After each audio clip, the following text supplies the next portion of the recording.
Welcome, everybody, and this is a special podcasting brought to you by Podcasting101. I am Erica Reese, and I'm here today with M. Valdez, and we're here to talk about the LRT and MRT fare hike. So, partner, what are your thoughts about our topic? Yes, partner. On January 4, fare increases in the two light railway transit systems and the Metro Rail Transit were finally implemented after having been deferred several times. The decision to implement the MRT and LRT rate adjustments was reached on December 18 last year. Based on the fare matrices issued by the Department of Transportation and Communications and published in the Inquirer on December 20, the new rates for end-to-end trips for the three lines are the following. LRT 1, 29 pesos for stored value fare and 30 pesos for single journey fare from the current 20 pesos from Baclaran to Roosevelt and vice versa. LRT 2, 24 pesos for stored value fare and 25 pesos for single journey fare from the current 15 pesos from Recto to Santolan and vice versa. MRT 3, 28 pesos from the current 15 pesos from North Avenue to Taft Avenue and vice versa. That increase in fare was really devastating to all of our citizens who use our trains as their mode of transportation every day. And so, the issue that we will be discussing today is about why the government increased the fares and the people's reaction with it. We will be having our guests here on studio today and we'll also be calling various people and we'll interview them. Why don't we talk now to our first set of guests to give answers to our questions? Okay, let's start! To start off, Transportation Secretary Joseph Emilio Abaya and the General Manager of the Metro Rail Transit, lawyer Alvin Tacol III, are here to talk to us. Hello, Secretary Abaya. Good afternoon, sir. Good afternoon as well, Mr. Bitangkol. Yes, good afternoon to everyone and thank you for having me. Good afternoon to everyone. The pleasure is ours, gentlemen. Sir, we just want to know, why did you increase the fare in LRT? It's a tough decision but it had to be made. It's been several years since an increase was proposed. We delayed its implementation one last time until after the Christmas. While 2016 will see increased fares. It will also see marked improvements in our LRT and MRT services. This new proposed fare hike is long overdue. This is supposedly to be implemented way back in 2011 as it was approved. And in fact, in 2012, the budget of MRT train was already reduced by 900 million. So what led you to increase the fare? What most people don't know is that our government shoulders a huge amount of money in the form of subsidy. The objective was to reduce about 12 billion pesos in subsidies by about 2 billion pesos. Money that the administration said would go to other social infrastructure and relief projects across the country. MRT earned about 2.1 billion last year.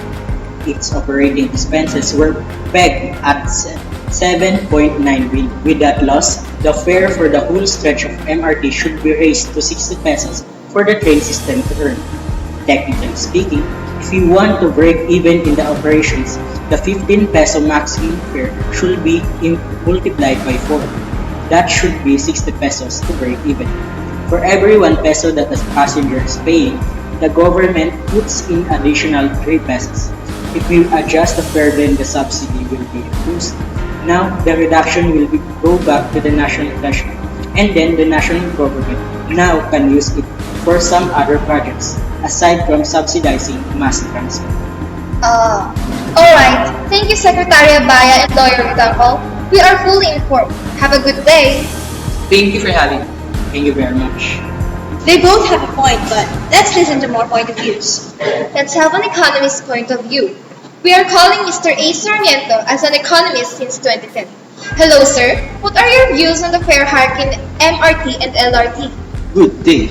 Actually, the price of fare should be 60 pesos. However, the fare being given by said station as of January 2014 will still average to 15 pesos. The difference of 45 pesos is being shouldered by the government in the form of subsidy.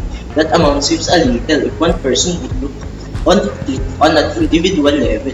But if there is an average of 500 persons entering the train station every day, you could see that the government is already paying an 8-digit budget just to maintain that very cheap price. And if there are 365 days a year, that is already a 10-digit subsidy every year.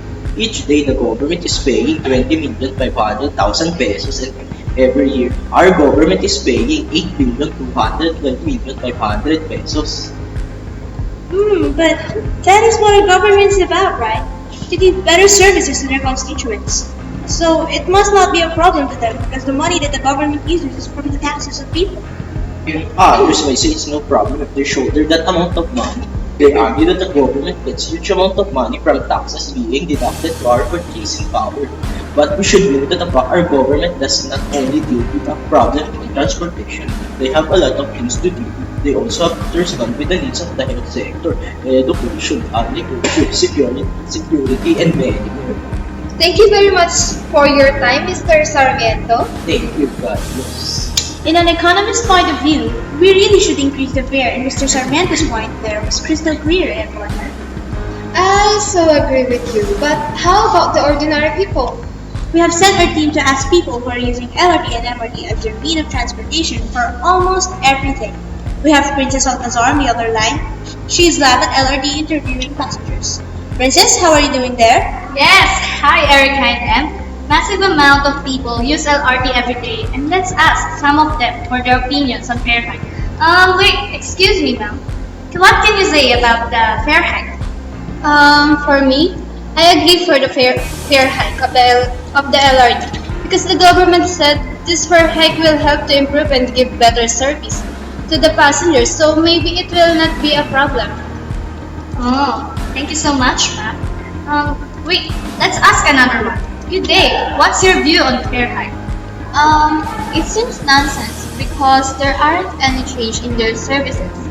There are times that we experience malfunctions that affect us, especially when we're in a hurry. Yes, thank you so much. Oh, I have another here. Wait, excuse me. What is your view on the LRT fare hike? I feel very disappointed about the slow service, and I also feel that I only waste my money and my time to wait for the train. So I think it is not valid to have a fare hike. Oh, thank you so much and take care on your way, ma'am. Let's have the last person. Madam, what is your reactions to the increase in fare in MRT and LRT? It's normal. The change isn't that recognizable. Ma'am, do you think that you'll still use LRT or MRT if there's another fare hike? Yeah, of course, because I have no choice. Ah, well, thank you. Have a great day. Well, Erica and M, it's clear that they oppose fare hike. Thank you so much, Princess, and we'll see you next time. Bye! Bye! Here in the studio, we have students from PNU who will share their thoughts on our topic for this day. Good day, ladies. Good afternoon. So, you girls ride the train every day? Yes, that's right. How much do you pay for it? We pay 30 pesos each ride. So we pay 60 pesos every day. What are your opinions on the fare hike? It's quite painful for my pockets, but since only true, it is the fastest way for me to get school. I have no choice but to still use it. So, LRT is very convenient. Convenient in the sense that it takes us to the school fastest, but not very convenient most of the time. Because it's very tight there, people can actually exchange spaces due to the fact that it's not so spacious. Sometimes water leaks from it when it's raining, so the services of MRT and LRT are good. So, you said that you use LRT because it is the fastest transport of you guys going to school. If there will be another fare hike, will you still use LRT?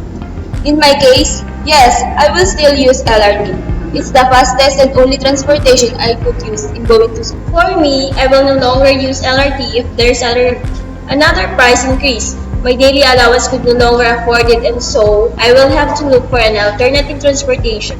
But if there's an instance that I couldn't find any, I have no choice but to use LRT and just decrease my budget for other things and increase my budget for my transportation.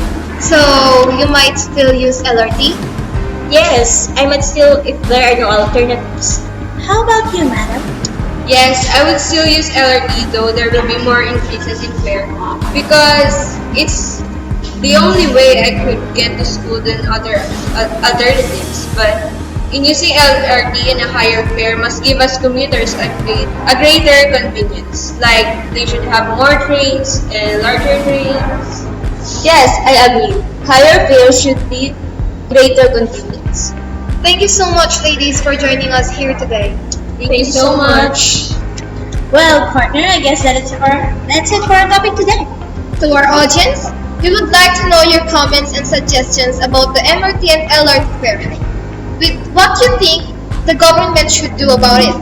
We would like to know your opinions. Like our page on www.facebook.com/podcasting101 and @101 on Twitter. And leave your comments there.